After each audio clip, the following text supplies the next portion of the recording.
E aí, turma, vamos aí à devolutiva sobre o conteúdo dilatação volumétrica.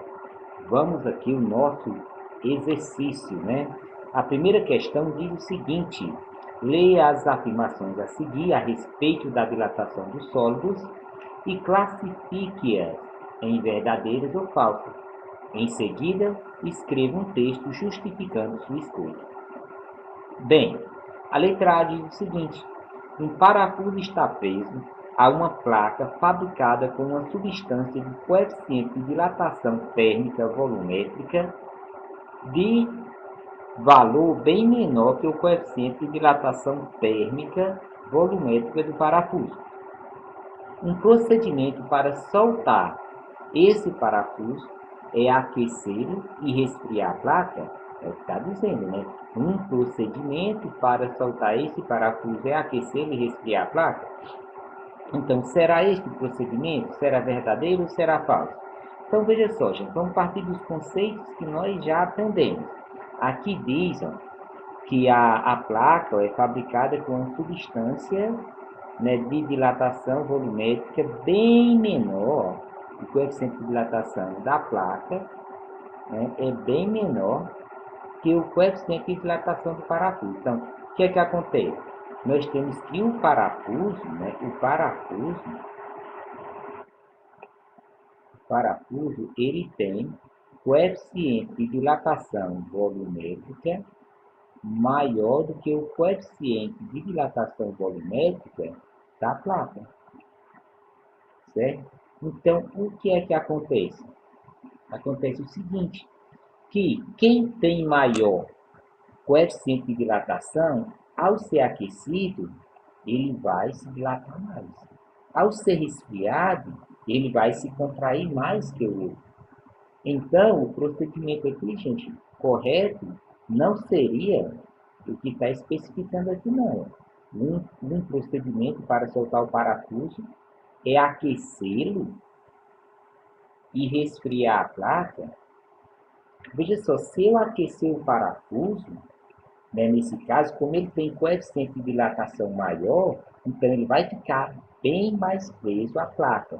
E se eu resfriar a placa vai se contrair. Então o parafuso vai ficar bem mais apertado. Então é falso. E como podemos justificar? Então está aí a resposta. Fica assim, ó. É falso, né? O procedimento que deve ser feito para soltar o parafuso da placa é resfriar o parafuso. Então, como ele tem coeficiente de dilatação maior, quando eu resfrio, ele vai se contrair. E aquecer a placa. Quando eu aqueço a placa vai aumentar, né, de tamanho ali, o orifício ali, diminuindo assim o diâmetro do parafuso e aumentando o diâmetro do furo da placa, certo? Vamos para a letra B. A letra B diz o seguinte: os termômetros de mercúrio têm funcionamento adequado, pois o coeficiente de dilatação volumétrica do mercúrio é muito menor que o coeficiente de dilatação volumétrica do vidro. Gente, isso é verdade ou é falso? Então, quando a gente observar com termômetro, né? Então, se a gente colocar, por exemplo, um termômetro, a gente colocar dentro de uma panela, e já com a água, né, bem aquecida, o que, é que a gente vai perceber? A gente vai perceber o dilatamento, né, do mercúrio. Vai acontecer uma dilatação ali do mercúrio e a coluna do mercúrio vai subir. Então, por que é que isso acontece? Acontece porque o coeficiente de dilatação volumétrica do mercúrio, ele é bem maior do que o coeficiente de dilatação do líquido. Então, isso aí é falso, certo? Então, como fica? Fica assim, é falsa. Com o aumento da temperatura, observamos um aumento da coluna de mercúrio. Portanto, o coeficiente de dilatação volumétrica do mercúrio é maior que o coeficiente de dilatação volumétrica do líquido, tá certo? Vamos para a letra C. O que é que diz a letra C? A variação de volume de um corpo é inversamente proporcional ao produto de seu volume inicial pela variação da temperatura sofrida pelo corpo. A variação de volume é inversamente proporcional ao produto de seu volume inicial pela variação de temperatura sofrida pelo corpo? Não, gente. Isso aqui é falso. A variação de volume de um corpo é diretamente proporcional ao produto de seu volume inicial pela variação de temperatura. Né? Vocês que já usaram a fórmula, né, para calcular a dilatação linear e superficial, é perceptível isso, né? Que a variação do volume, né, ela é diretamente proporcional ao produto do volume inicial pela variação de temperatura, certo?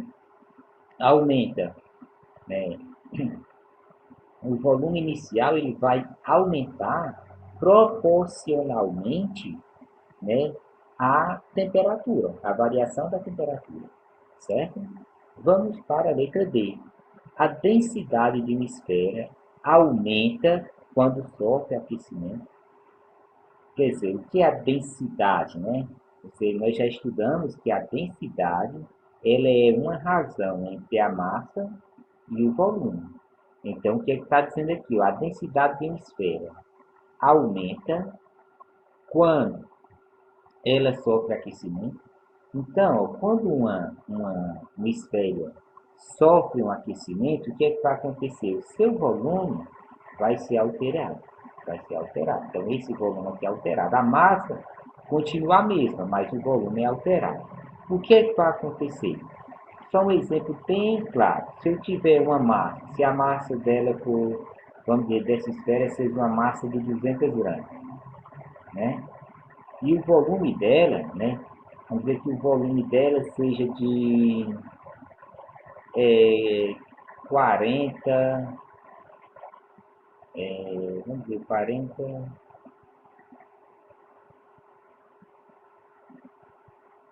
40 centímetros, vou colocar aqui o volume, 40 centímetros cúbicos, né? Então, o que é que acontece? Se eu dividir isso aqui, ó, quando eu divido isso,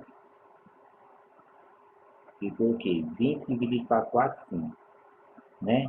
Veja só, deu 5 esse valor. Agora, se eu aquecer essa esfera, consequentemente, o volume dela vai aumentar. Eu aumentando esse número, vamos dizer que ele vai para 50, o volume dela aumentou para 50. O que é que vai acontecer com esse número aqui? Vai diminuir, né? Então, a gente percebe aqui que essa questão aqui é falsa, essa letra. A densidade da esfera aumenta quando sofre aquecimento? Não. Porque quando sofre aquecimento, o volume aumenta. Então, aumentando o volume, quando eu dividir, eu fizer essa divisão, o meu quociente ele vai cada vez ser menor. Quanto mais aumenta, né, o divisor, menor o quociente. Então, a densidade faz é diminuir, não é aumentar. Então, é falsa. Então, veja só, quando a esfera sofre um aquecimento, né, sua massa permanece inalterada, mas seu volume aumenta, que a gente acabou de falar. Sabendo que a densidade é definida pela razão entre massa e o volume do corpo, ou seja, a densidade é igual a massa sobre o volume, podemos afirmar que, quando a esfera sofre um aquecimento, sua densidade diminui. Até a gente explicou aqui, né? Como é que por que ela diminui? Né? Porque o volume é justamente o divisor ali. Né? O volume é a massa dividido pelo volume. Quando esse volume ele é alterado, quando ele aumenta, consequentemente, o resultado, o quociente, que é a minha densidade, vai diminuir, tá certo? Então, está corrigido aí, né, a primeira questão.